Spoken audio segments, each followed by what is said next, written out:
Lore, Lore. Mande. ¿Se va a hacer toque de chofar, hermanita? Perdón. Ah, sí, hermanitos. Denme un minutito, permítame. Ay, quise, espérenme. Pausa. Bien. Shabbat Shalom a todos, hermanitos. El día de hoy vamos a estudiar o a continuar el estudio de la Parashá Vayekel, pero ahora con la Haftará. La Haftará es la conclusión, las conclusiones que llegamos a raíz del estudio del día de ayer de la porción. Bien, recordemos que estábamos escudriñando 3 porciones anteriores, las leyes o las instrucciones que el Todopoderoso dio para la construcción de su Mishkan. Eso lo vimos en la porción de Terumá. Ahora, en esta Haftará, pues nos vamos a poder dar una idea un poco más de, pues cómo el Eterno va guiando a su pueblo a través de su Ruach, a través de su espíritu.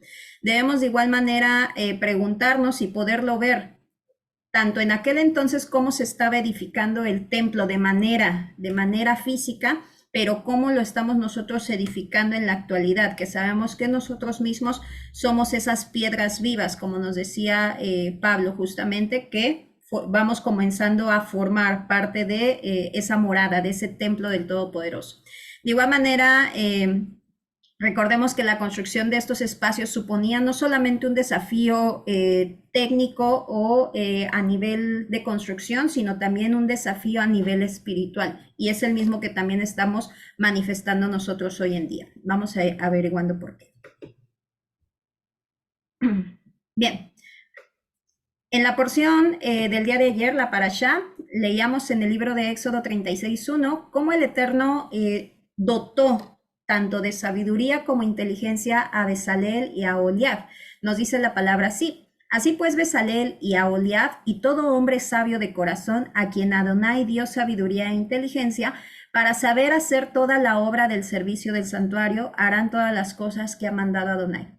Ayer nos estaba explicando nuestra hermanita Edith respecto a que quién da la sabiduría, quién da la inteligencia, y en múltiples ocasiones hermanos también lo han comentado, y es así. Todo lo que nosotros sabemos, todo lo que nosotros podamos discernir de la palabra propiamente no viene por nuestro entendimiento. Nuestro entendimiento es netamente carnal, es netamente polvo. Toda la inteligencia y la sabiduría viene y proviene del Padre. Vemos en Primera de Reyes, que es lo que abarca esta porción, justamente lo siguiente.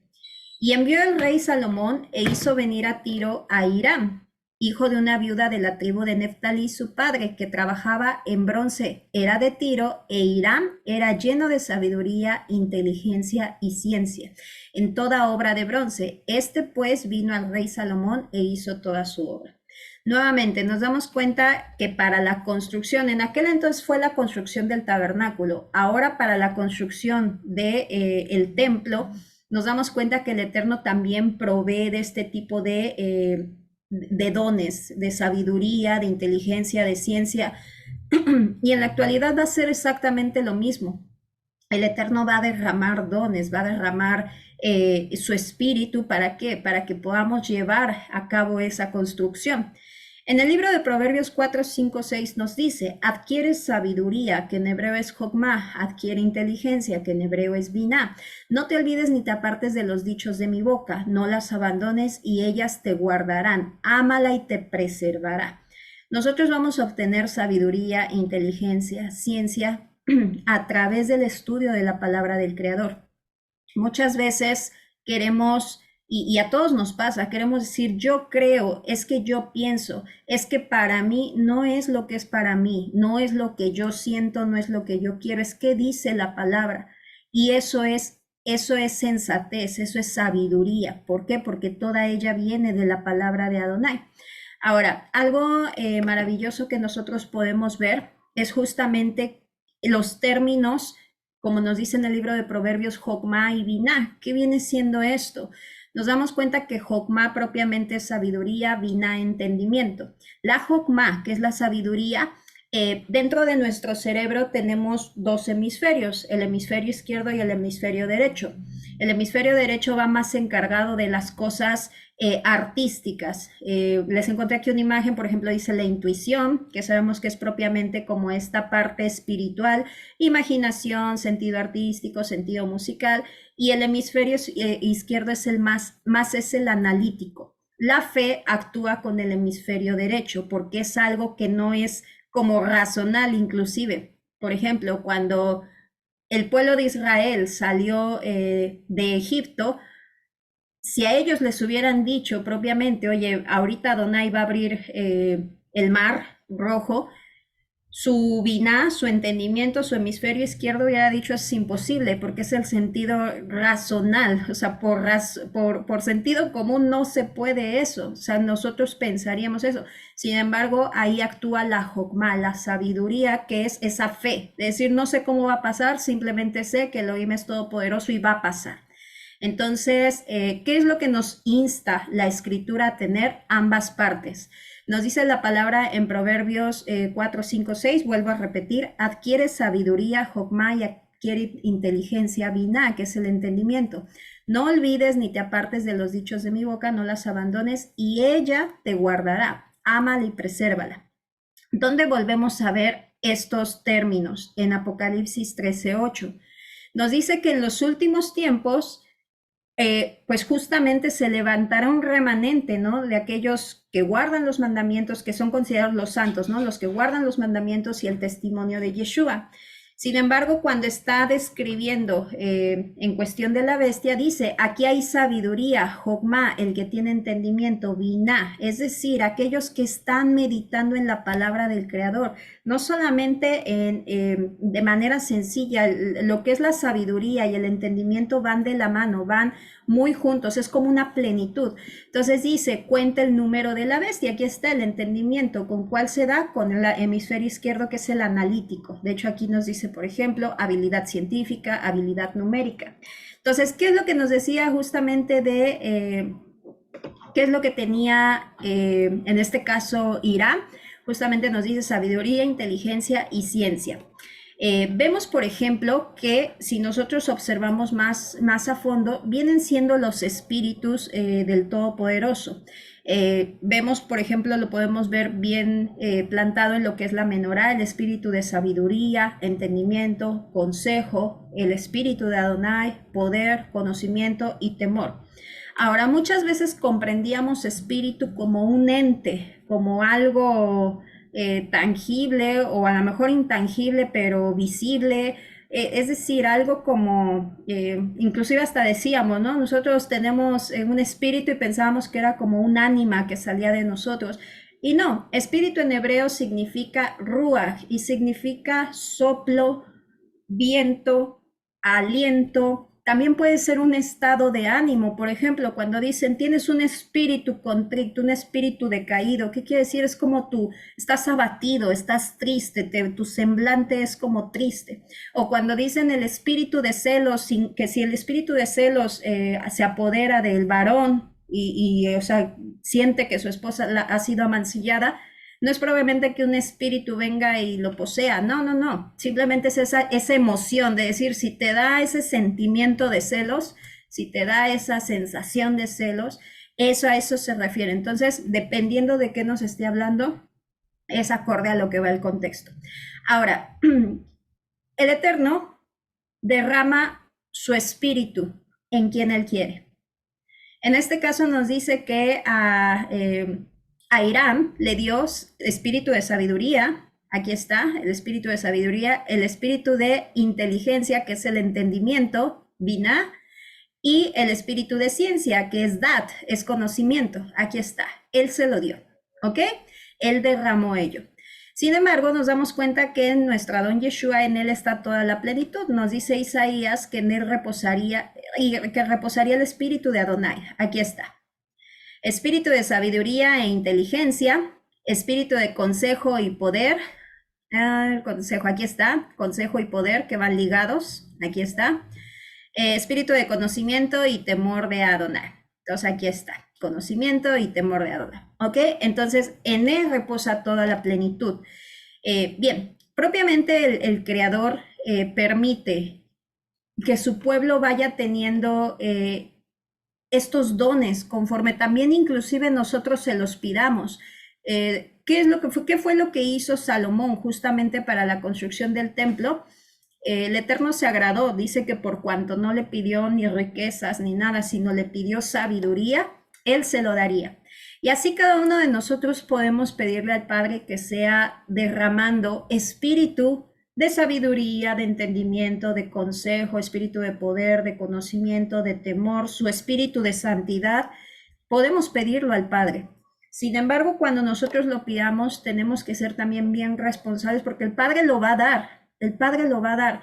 Sin embargo, tenemos que ser bien responsables para que no nos vaya a suceder lo que le sucedió a Salomón. ¿Qué le sucedió a Salomón? Él pidió sabiduría y después esa sabiduría con ella pues vaya, la utilizó para su propio beneficio, que fue pues para cautivar a las mujeres. ¿Qué pasó, niño?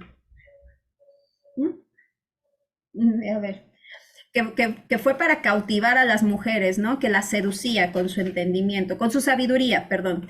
Entonces, cuando nosotros le pedimos, si le pedimos al Creador sabiduría, ¿será correcto acaso que yo vaya y, ejemplo, ¿no? La utilice pues para humillar a lo mejor a aquel que no conoce la palabra? No sería para nada correcto. Entonces, ¿qué nos damos cuenta siempre que Yeshua hacía? Siempre decía que su sabiduría, su conocimiento, su doctrina no pertenecía a él, no provenía de él. Entonces tenemos también que seguir ese ejemplo, saber de antemano que nada de lo que nosotros podamos entender, ser sabios, entendidos, dar un buen consejo, porque hay personas que son buenas dando consejos, el poder que pudiéramos tener. ¿Qué es el poder? El poder es esa fuerza cuando tú puedes guardar los mandamientos. Es decir, yo no puedo decirle a un hermano y decir, ay, es que es tan fácil eso y tú no lo haces. No, porque yo lo hago porque el Creador me fortalece, no porque yo sea muy fuerte o muy sabia, no. Todo mientras lo tengamos siempre en cuenta, nos va a ir ayudando a esta formación, a pues vaya, a este crecimiento que el Creador quiere hacer con nosotros. Entonces, estábamos viendo entonces que Ruach significa aliento, viento, soplo, sentimiento, como un estado de ánimo. Vemos que dentro de la escritura hay dos conceptos que son Ruach HaKodesh y Ruach HaKodesh. Y dice uno, ¿cómo? Ok, ambos se tradujeron como Espíritu Santo. Sin embargo, dependiendo del contexto, vamos a ver que uno es Espíritu de Santidad y otro es el Santo Espíritu. ¿Quién es el Santo Espíritu? Es Yeshua. Por eso vemos que tiene atributos como el hecho de que se entristece, que él reparte dones, que no se le puede mentir, que da testimonio. Nos dice en Efesios 5:6 que es la verdad, el Espíritu es la verdad. Entonces, cuando nos hable de manera antropomórfica, es decir, de alguien como tal, se está refiriendo a Yeshua. Él es el Santo Espíritu o el Espíritu, el Santo Espíritu es la traducción más adecuada. Ahora, existe otro concepto que fue el que fue derramado en tiempo de Pentecostés, o lo que se conoce Pentecostés, el Shavuot, hermanitos, que fue el espíritu de santidad, es ese soplo, ese aliento que el Creador, es una emanación de él que derrama sobre los creyentes. ¿Para qué? Para que andemos en sus mandamientos, andemos en sus estatutos. Entonces, pues bueno, de ahí ya vemos los demás. Y parte también de lo que nos insta Pablo a que tenemos que dar, teniendo ya ese espíritu de santidad, es dar fruto. ¿Cómo nosotros nos vamos a detectar que aún nos falta trabajar? No quiere decir que no lo tengamos. Desde el momento en que tú anhelas guardar los mandamientos, que anhelas servir al Creador, no quiere decir que porque no des estos frutos, vaya, no tengas el espíritu. Más bien, quiere decir que te falta todavía morir. Dice la palabra que si el grano del trigo no muere, no da fruto. Entonces, ¿qué tenemos que hacer? Morir a más áreas de nuestra vida. Y eso duele. Frutos, por ejemplo, que nosotros tenemos que dar, que debemos de estar buscando sacar para llevar ahora las santas convocaciones, frutos de amor, de gozo, de paz, de paciencia, de benignidad, es decir, de bondad. Bueno, es como bondad, pero algo diferente, porque después sigue bondad, fe, mansedumbre, templanza, y nos dice que contra tales cosas no hay ley. ¿Ok? Entonces, eso es lo que tenemos nosotros que estar buscando dar. Si aún no hemos dado esos frutos en plenitud, pues bueno, vayamos viendo o pidiéndole al Padre sobre todo en qué áreas tenemos aún que morir, hermanitos. Ahora, vamos nada más a ver, no vamos a leer todas las citas, se las dejo nada más por si quieren tomar screenshot, las pueden checar con calma más adelante. Pero este es lo que nos lleva a ser el espíritu que el Eterno derrama, y lo derrama en toda la congregación. No, recuerden que esos dones no los da una sola persona, sino imagínense, esa persona se envanecería o las personas la idolatrarían. Entonces, en toda la congregación el Eterno derrama, y también cómo lo pidamos, porque también si nosotros no estamos orando, no estamos pidiendo, Salomón pidió sabiduría. Él estaba afligido porque no sabía cómo iba a llevar al pueblo, no sabía muchas cosas, estaba muy inseguro. No fue que el Eterno dijo, vengo a ti, te quiero dar sabiduría. No fue así, Él la pidió. Entonces, si nosotros pedimos ayuda al Creador, Él lo va a dar, porque Él es bueno, y más cuando ve que no es para nosotros, no es para envanecernos, sino para llevar su palabra, para llevar por obra lo que Él nos solicita. Por ejemplo, el espíritu de sabiduría, justamente se va toda esta parte del arte del liderazgo, las capacidades artísticas, manuales e intelectuales. Por ejemplo, cuando un artista es capaz de crear cosas hermosas con la música, con la pintura, eso es algo que el Eterno ha dado. No es que, vuelvo y repito, no es que sea un don que aleatoriamente cayó, pues nada más por pura ciencia, por decirlo de algún modo, ¿no? Es algo que el Eterno regaló. Y por eso es que cuando oímos a lo mejor voces hermosas allá afuera y que uno dice, chispas, pues qué bonito sería que esta persona, hombre, mujer, pues esa voz, ese don que el Eterno le ha dado, lo utilice para el Creador, que al final de cuentas es Él quien lo da. Y así muchas cosas. Ruach de inteligencia, el arte de discernir o entender o diferenciar. Entonces, hay personas que tienen mucha, que tienen este Ruach dado por el Creador, que tienen la capacidad de tener discernimiento. Y hay otros que no. Hay ocasiones que de repente decimos, pues yo creo que está bien, y a la mera hora estaba mal, ¿no? Entonces, todo esto, si en dado caso nos damos cuenta que un área no la hemos desarrollado, pues pedirle al Padre que nos ayude con ello, que nos dé ese espíritu para que podamos llevar por obra su obra. Ruach de consejo, arte de planificación y toma de decisiones, asesorar, aconsejar.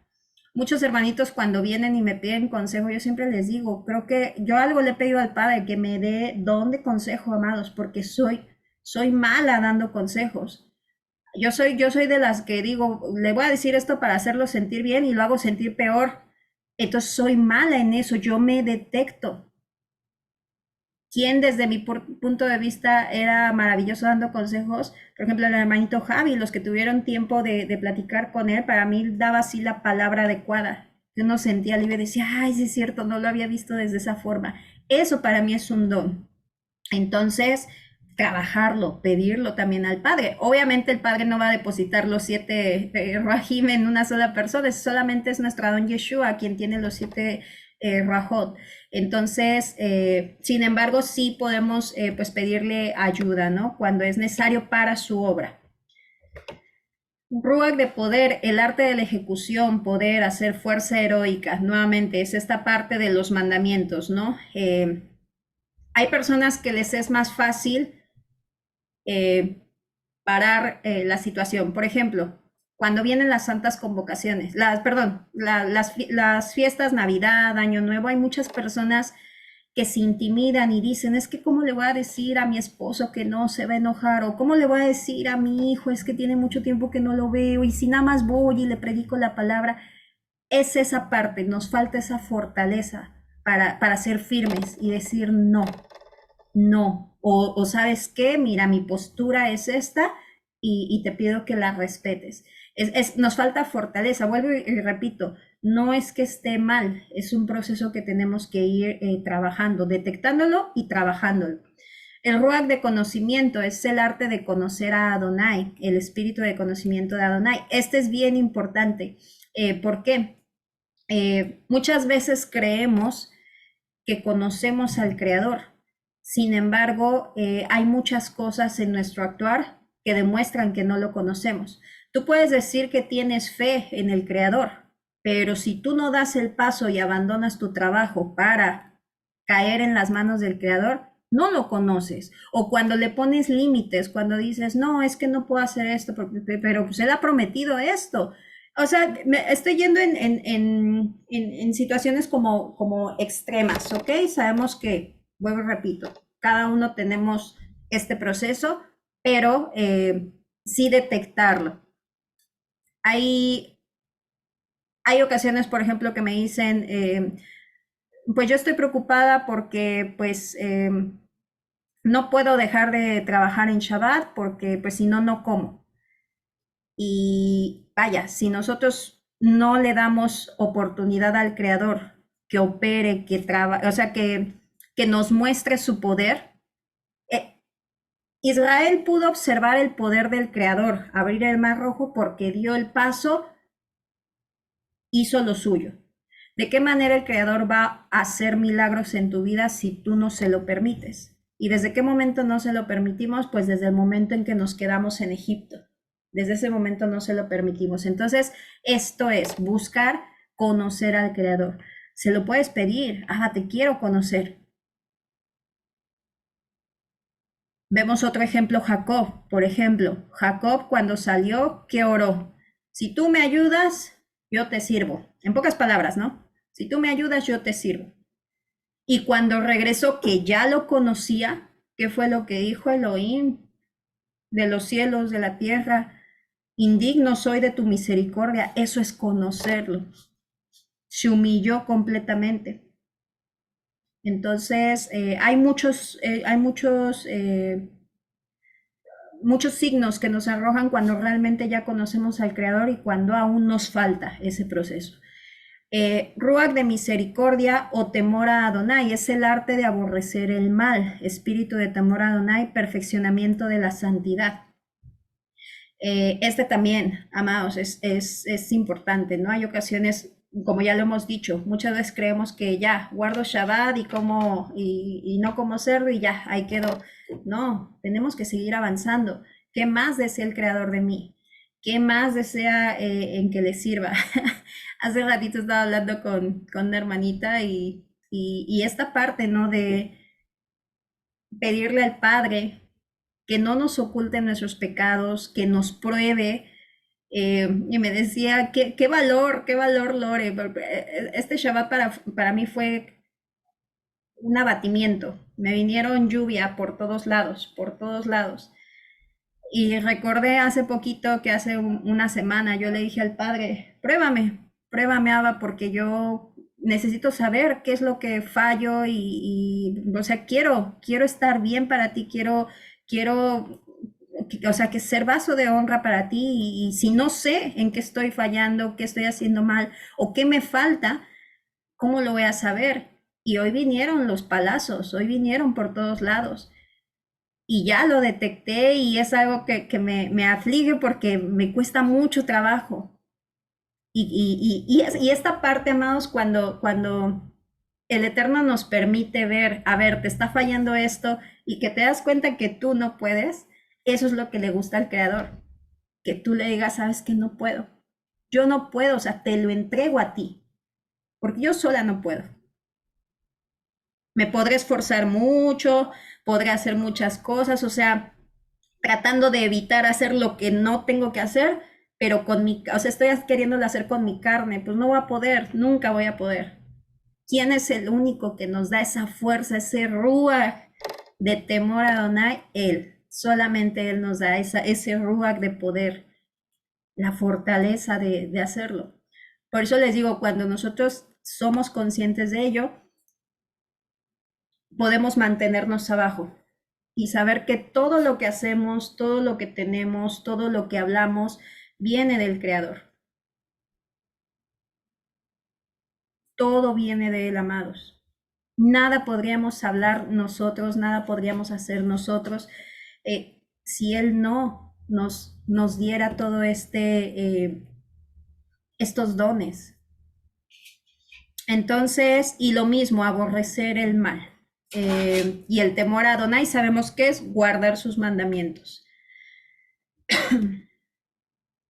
Y pues bueno, el espíritu de Adonai justamente nos menciona, ¿no? Todas estas citas respecto a, pues, ser llenos de. ¿Y por qué es el que está en medio? Sabemos justamente, hay mucho que sacar aquí, muchas perlas, pero para no desviarnos del tema de qué es la Haftarah, este brazo, si se dan cuenta, que sabemos que representa a Yeshua, es el que alimenta a todos.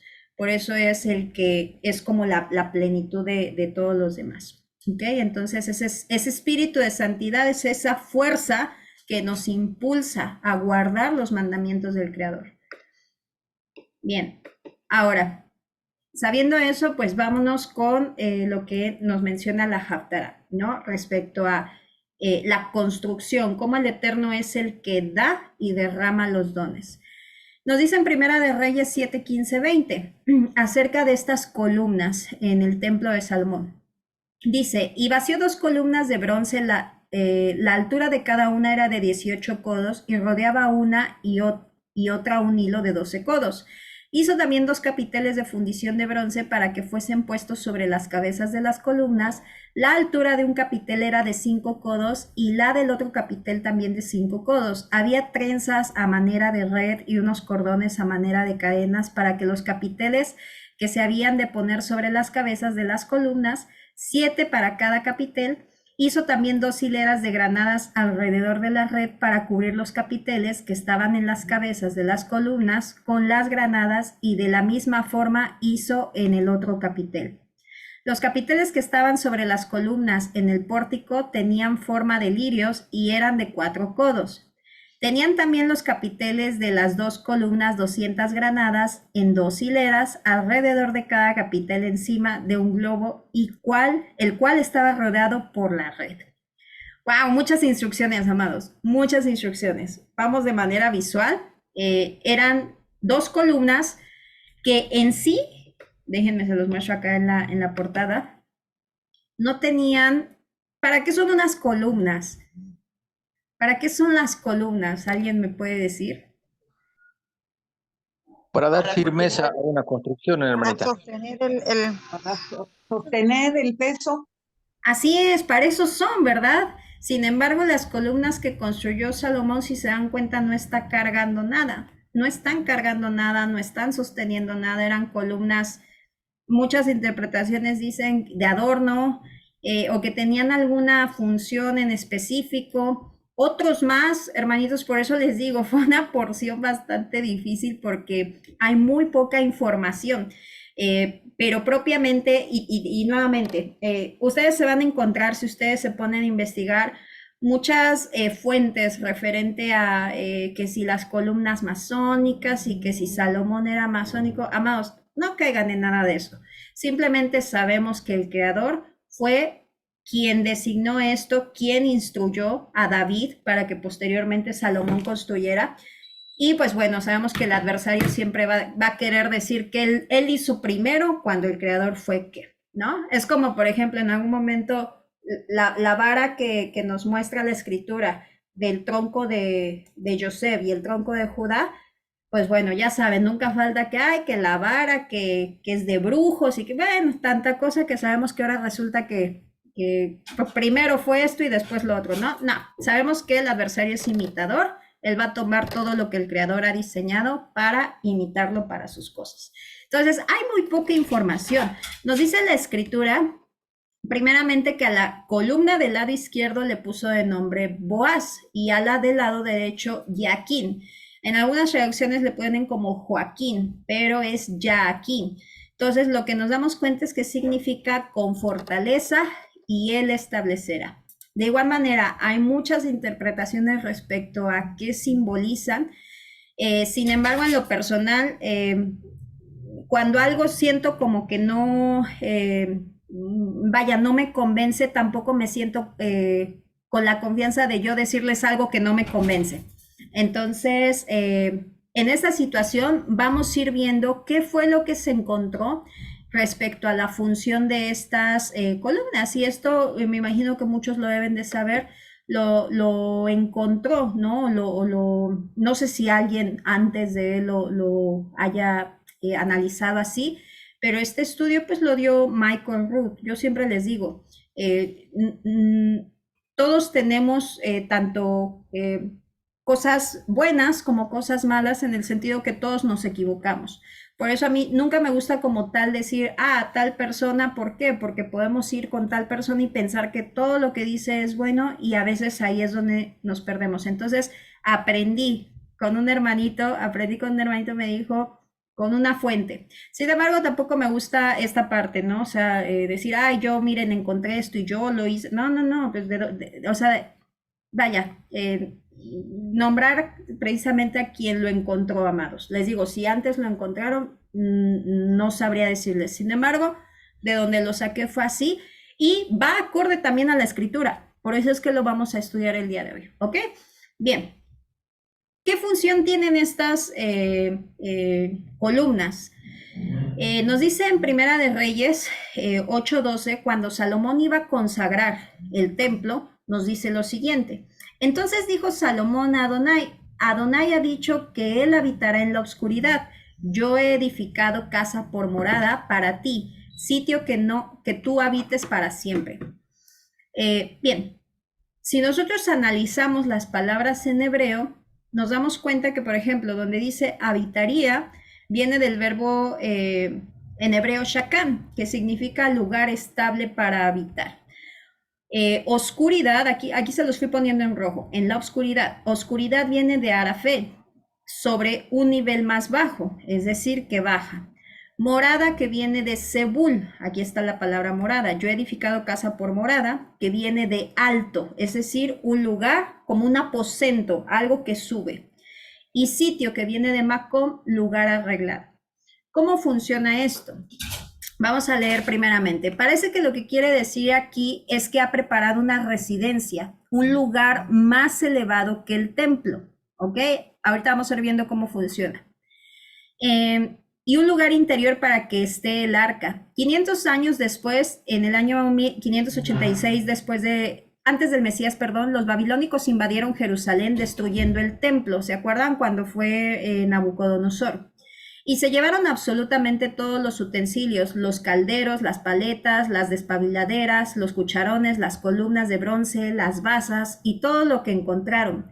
Pero, ¿por qué no se dice que se llevaron el arca del pacto si también se hallaba en el templo? Simplemente porque ya había sido sacada por un pasadizo secreto que funcionaba con una palanca desde las columnas. Cuando los babilónicos midieron las columnas en el pórtico, estas medían 18 codos de altura. Eso ya lo vimos en la escritura, eso nos viene en la escritura. Pero los capiteles sobre ellas no medían los 5 codos originales. La altura de la columna era de 18 codos y tenían encima un capitel de bronce. La altura del capitel era de 3 codos. ¿Por qué los capiteles sobre las columnas medían menos? Esto lo vemos en Primera de Crónicas, también lo encontramos ahí. ¿Por qué los capiteles sobre las columnas medían menos? ¿Por qué? ¿Cómo podían desaparecer 2 codos de un capitel a 18 codos de altura? La explicación se halla en el funcionamiento de las palancas. Este tipo de tecnología era propiamente de los egipcios. Recuerden que Salomón se casó con la hija de un faraón egipcio. Y propiamente lo que nos permite ver la escritura era justamente para tener todos estos, pues, secretos, ¿no? Por llamarlo de alguna manera. Y aquí fue donde se implementaron. Parte de lo que nos muestra esta parte es que cuando los capiteles descendían, es decir, cuando había esta parte de acá, aquí, tenía una especie como de pesos, como una especie de seguros, por así decirlo. Entonces permitía que este aposento estuviera abajo y esto arriba. En cuanto se daba la señal, cuando dieron la señal de que los babilónicos ya habían entrado, quitan los seguros, les digo por mencionarlo de algún modo, quitan los seguros y lo que sucede es que ya sin el peso, esto comienza a ir bajando poco a poco comienza a ir bajando y esto comienza a subir. Cuando esto sube es una especie de cámara, por eso se llama aposento, como una habitación.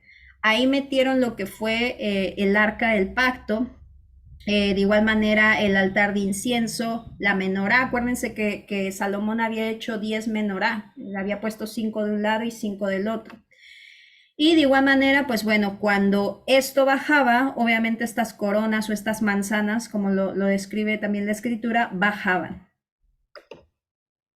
Aquí nos damos cuenta un poco, bueno, aquí esta parte desciende un poquito, pero ¿qué es lo que sucede? Que cuando ya está dentro, esto vuelve a bajar y por aquí se la lleva, ¿ok?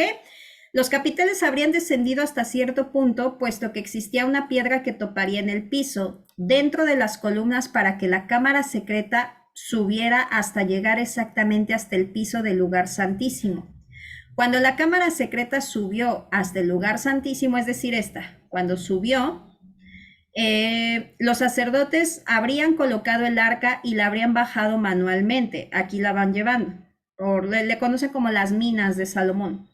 Y las habrían bajado manualmente hasta un pasadizo subterráneo que existía bajo el templo cuando los babilónicos destruyeron el templo y sacaron todo. Nunca notaron el cambio. Entonces, por eso es que nos mencionan crónicas que ellos vieron que medía 18 metros y después faltaban 3 codos y decían, bueno, ¿qué pasó aquí? ¿No? ¿Por qué están más altas las columnas y ahorita ya hay menos? Y era justamente por eso. Obviamente, cuando ellos entraron ya no encontraron el arca. ¿Por qué? El arca del pacto, amados, era un objeto muy preciado por los pueblos paganos, por los pueblos gentiles. Y apreciado me refiero en cuanto a quererlo tener, ¿no? O sea, obviamente habían escuchado del arca del pacto. Recordemos que en algún momento los filisteos tomaron el arca del pacto, la profanaron y pues bueno, le cayó tremenda plaga. Nos dice la escritura que tuvieron una plaga muy severa que hasta las regresaron y las regresaron con dote. O sea, dijeron, no, llévaselas, ellos ya no queremos eso aquí. Entonces, los pueblos extranjeros querían poseer el arca y de Babilonia no era la excepción. Entonces, bueno, esta ruta justamente nos la menciona también el libro de Macabeos.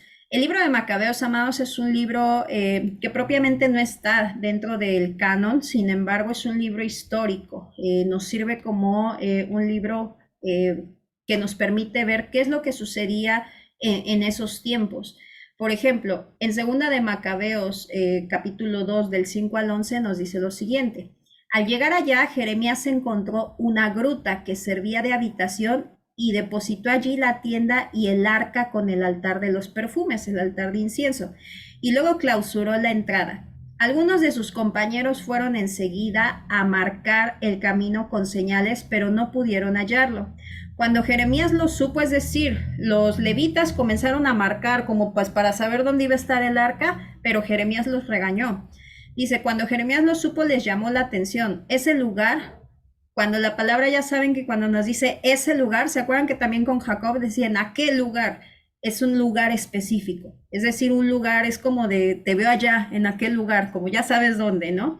Les dijo, debe de permanecer oculto hasta el día en que Elohim reúna a su pueblo y tenga misericordia de él. Entonces revelará el Adón todo esto. La gloria del Adón aparecerá, que sabemos que es Yeshua, la Shekinah, en la nube, tal como se apareció en tiempos de Moisés o cuando Salomón pronunció oración con motivo de la consagración solemne del templo. Entonces, esto, hermanitos, cierra la puerta, por favorcito, va acorde, o sea, por eso les digo, no hay mucha información, sin embargo, va acorde a todo lo que... Permítanme tantito, hermanitos. Permítanme tantito.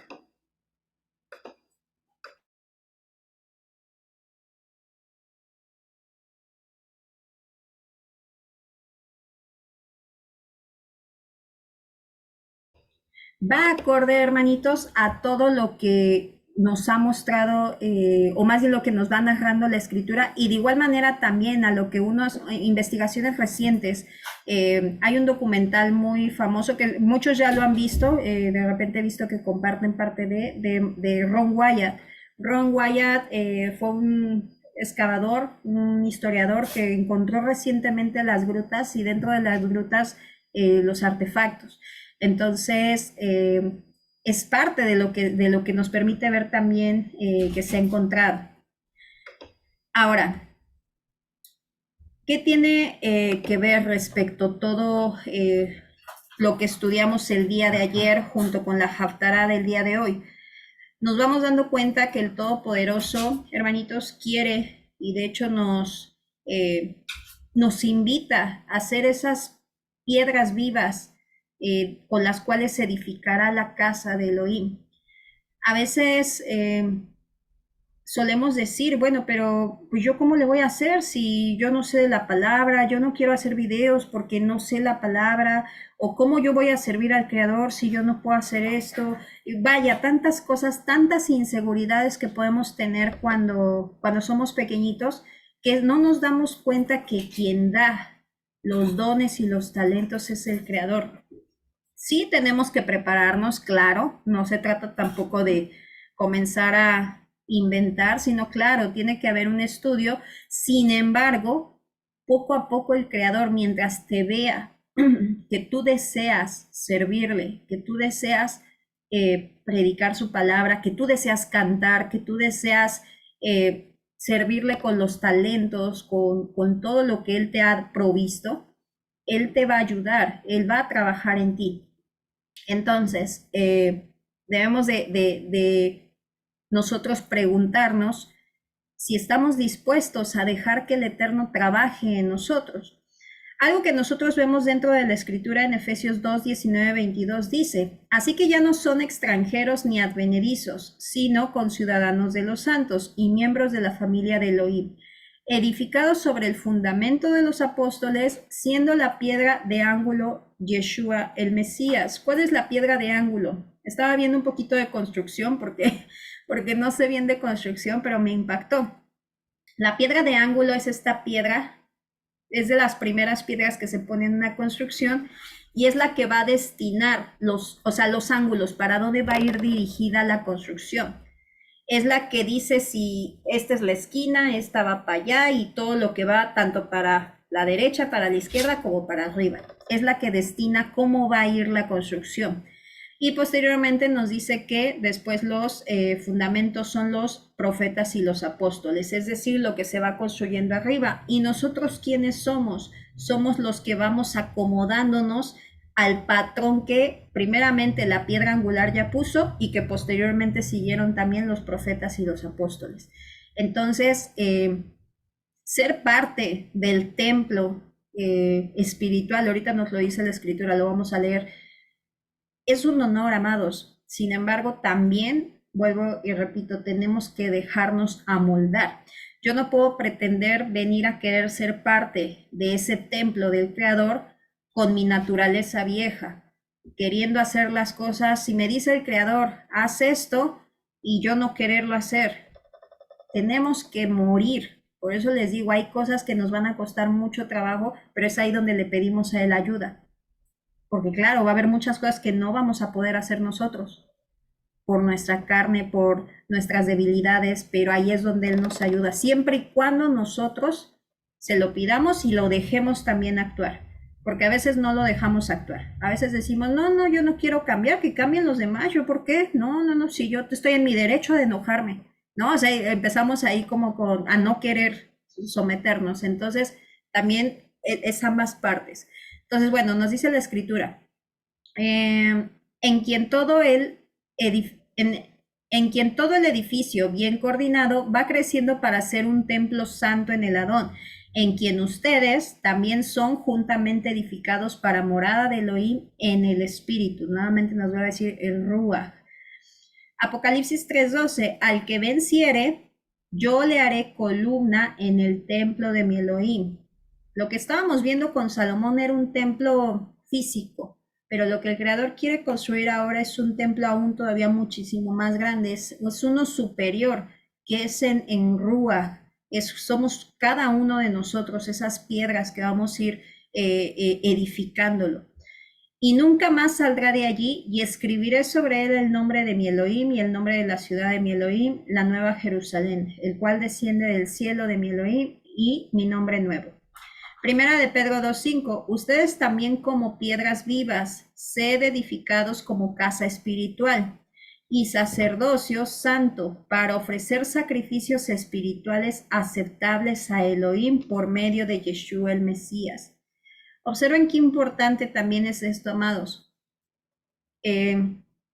Dice, edificados como casa espiritual, es decir, nosotros somos un templo, cada uno de nosotros somos un templo, un tabernáculo, dicen algunos hermanitos, porque nos movemos. En nuestra boca, en nuestros ojos, en nuestro oído, en nuestros oídos no puede entrar cualquier cosa.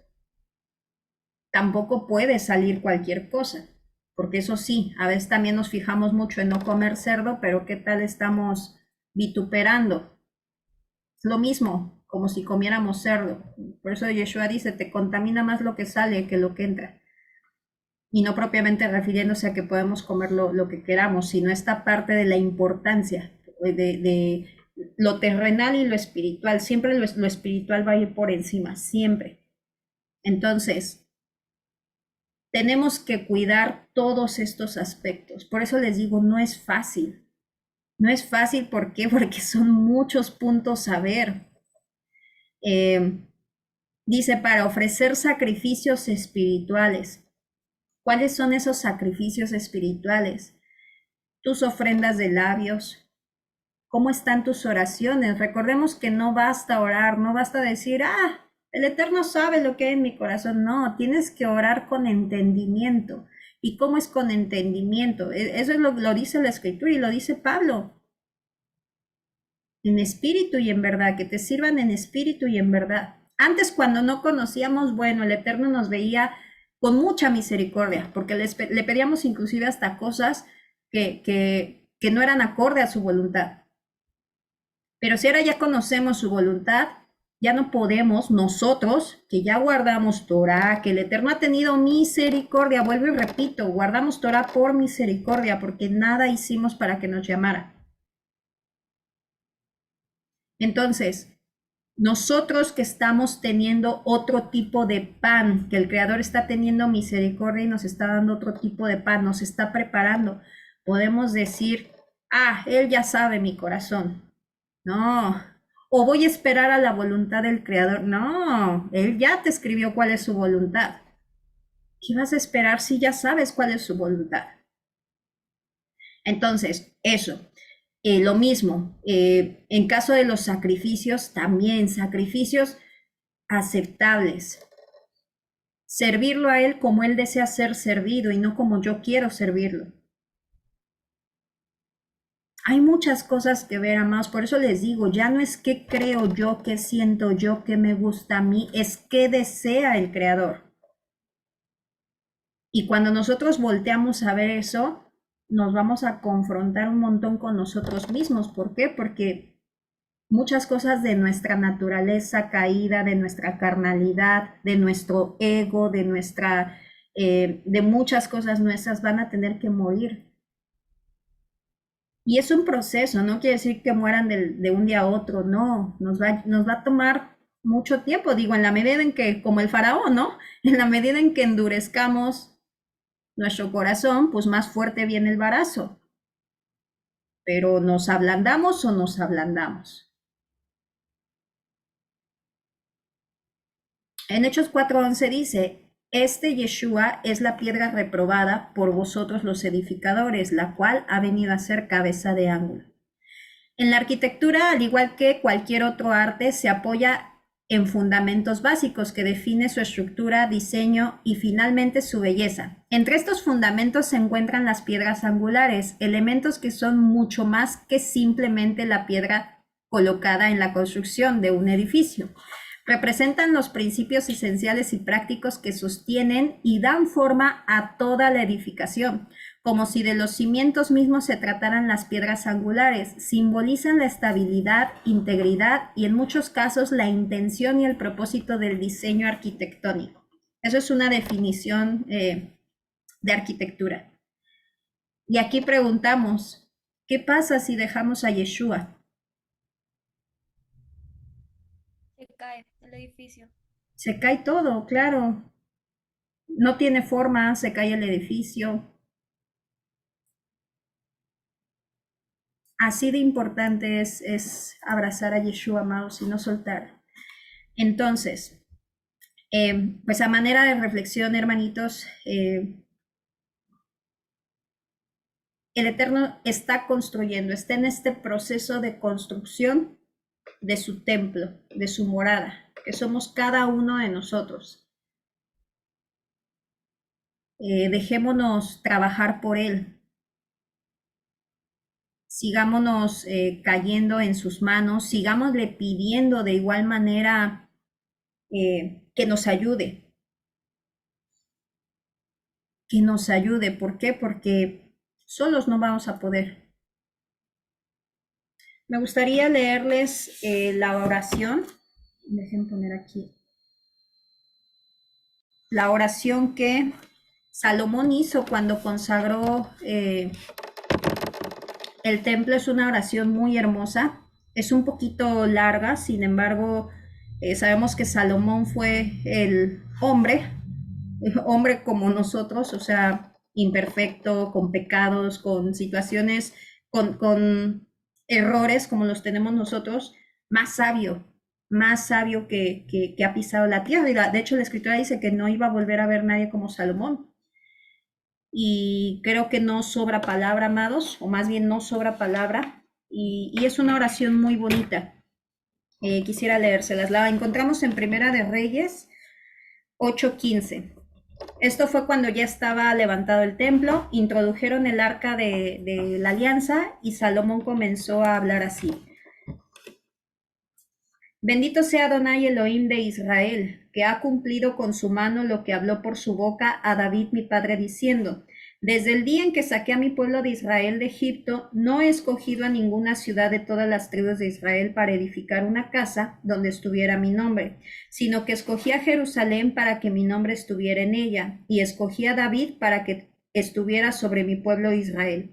Y estuvo en el corazón de mi padre David el anhelo de edificar una casa para el nombre de Adonai, el Elohim de Israel. Pero Adonai dijo a mi padre, David, por cuanto ha estado en tu corazón el anhelo de edificar casa para mi nombre, bien has hecho en tener esto en tu corazón.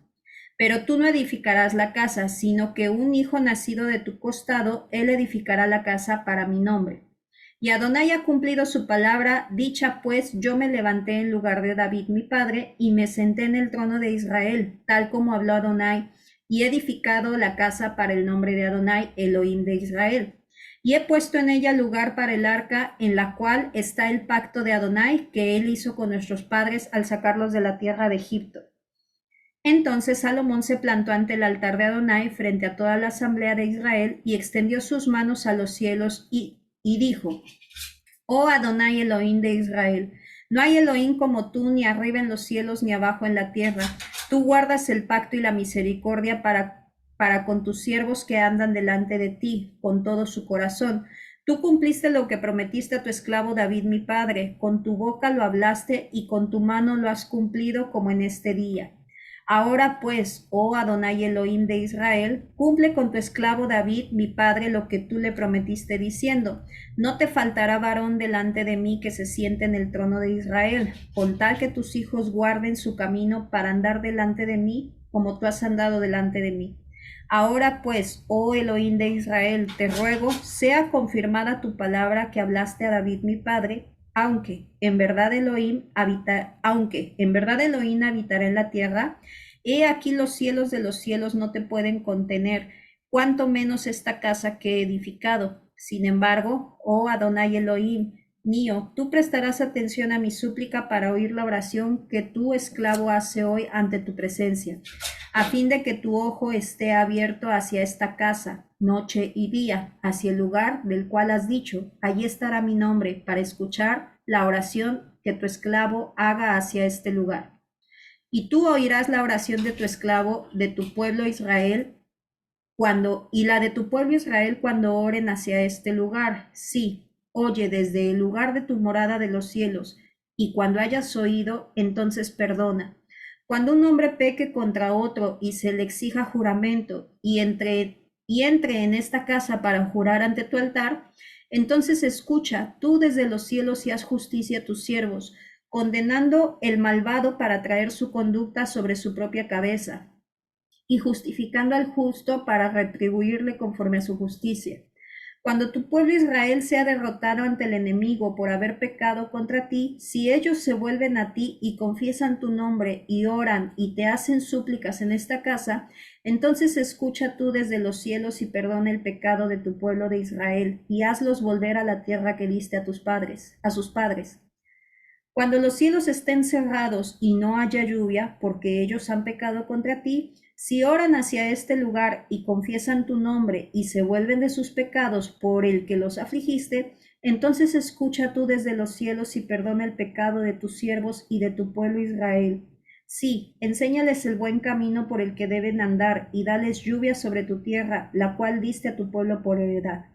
Cuando haya hambre en la tierra, cuando haya peste, tizón o añublo, langosta o pulgón, o cuando su enemigo asedie la puerta de su ciudad, cualquiera sea la plaga o enfermedad, toda oración o toda súplica que haga cualquier persona de todo tu pueblo Israel, reconociendo cada uno la llaga de su propio corazón y extienda sus manos hacia esta casa, entonces escucha tú desde los cielos el lugar de tu morada y perdona y aplica lo que cada uno merezca conforme a todos sus caminos, pues tú conoces su corazón porque solo tú conoces el corazón de todos los hijos del hombre, a fin de que te teman todos los días que vivan sobre la tierra que tú diste a nuestros padres.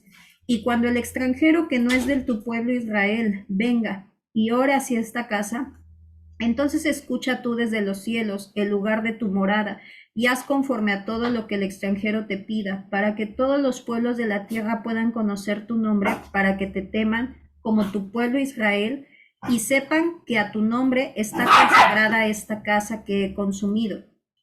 Cuando tu pueblo salga a batalla contra el enemigo, cualquiera sea el camino de los que envíes y oren a Adonai en dirección de la ciudad que tú has escogido y en dirección de la casa que he edificado para tu nombre, entonces escucha tú desde los cielos su oración y su súplica y ampara su causa. Cuando pequen contra ti, porque no hay hombre que no peque, y tú, airado contra ellos, los entregues ante el enemigo, de modo que sean llevados cautivos a tierra del enemigo, sea lejos o cerca, si en la tierra a donde hayan sido llevados cautivos, ellos vuelven en sí y en la tierra de su cautiverio se vuelven y te suplican diciendo, hemos pecado, hemos hecho iniquidad, hemos actuado impíamente. Sí, en la tierra de sus enemigos a donde los hayas llevado cautivos, ellos se vuelven a ti con todo su corazón y con toda su alma, y oran a ti en dirección a la tierra que tú diste a sus padres, hacia la ciudad que tú has elegido y hacia la casa que tú has edificado a tu nombre. Entonces escucha tú su oración y su súplica desde los cielos en el lugar de tu morada y ampara su causa. Y perdona a tu pueblo que ha pecado contra ti y todas sus transgresiones que han cometido contra ti, y hazlos objetos de misericordia ante quienes los llevaron cautivos para que se apiaden de ellos. Por cuanto son tu pueblo y tu heredad que tú sacaste de Egipto, de en medio del horno de hierro. Estén pues tus ojos abiertos a la súplica de tu esclavo y a la súplica de tu pueblo, Israel, para escucharlos en todo aquello que te invoquen, porque tú los separaste de entre todos los pueblos de la tierra para que fueran tu heredad, como hablaste por medio de Moisés tu esclavo, cuando sacaste a nuestros padres de Egipto, oh Adonai Yud-Heh-Vav-Heh. Y después de construir, Salomón habló acerca de la casa, el que me manifestó el sol en el firmamento. Adonai dijo que habitaría en densa oscuridad. Edificaste mi casa, una casa extraordinaria para ti, para habitar en novedad. He aquí, ¿no está escrito en el libro de Cantar?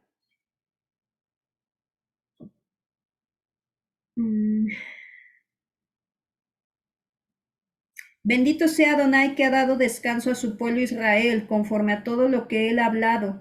No ha fallado ninguna palabra de todas las buenas palabras que habló por medio de Moisés su esclavo. Como estuvo con nuestros padres, así Adonai nuestro Elohim esté con nosotros. No nos desampares ni nos dejes, e incline nuestro corazón hacia él, para que andemos en todos sus caminos y guardemos sus mandamientos, sus estatutos y decretos, que él mandó a nuestros padres. Y que estas mis palabras con que he suplicado delante de Adonai estén cerca de Adonai nuestro Elohim día y noche, para que él ampare la causa de su esclavo y la del pueblo de Israel, según la necesidad de cada día, para que todos los pueblos de la tierra sepan que Adonai es Ja Elohim y no hay otro. Sea pues íntegro vuestro corazón para con Adonai nuestro Elohim, para andar en sus leyes y guardar sus mandamientos como en este día. Amén, hermanitos. Fue una oración hermosa, hermosa que hizo. Amén. Amén, que hizo, ¿no? Y pues bueno, espero que sea de reflexión, amados. Sigámonos preparando, sigamos pidiéndole al Padre que siga trabajando en cada uno de nosotros, en nuestras debilidades, y que sea Él acompañándonos en este camino rumbo a Pesach, hermanitos. Amén. Esta fue la porción Vallequel. Chao, shalom.